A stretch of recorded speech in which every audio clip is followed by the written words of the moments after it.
yatumye niyumva nkaho ntari mwiza, yatumye niyumva nkaho ataciza na kimwe nigeze ndamukorera, yatumye niyumva nkaho ntakwiriye gukundwa canke gukunda, yatumye niyumva nkaho ntari umunyamahirwe muri ubu buzima, yatumye niyumva nkaho Imana itankunda nk'abandi.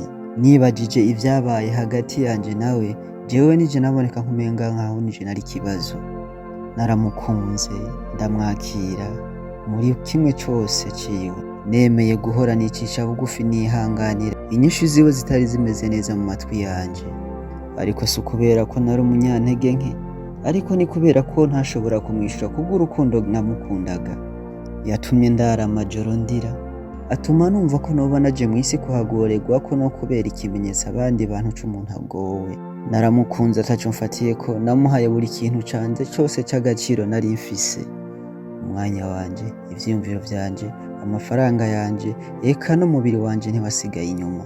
Ariko mu maso hiwe bisa nkaho ivyo vyose ata kintu na kimwe noba narakoze.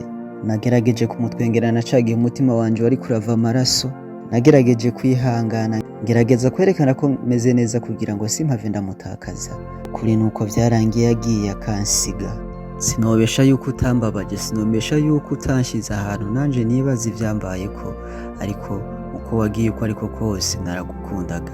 Ariko uyu munsi ntabwo nkizosubira kukwiruka inyuma ukundi, kuko namaze kumenyera kubaho ntagufise. Jewe wumva ni G.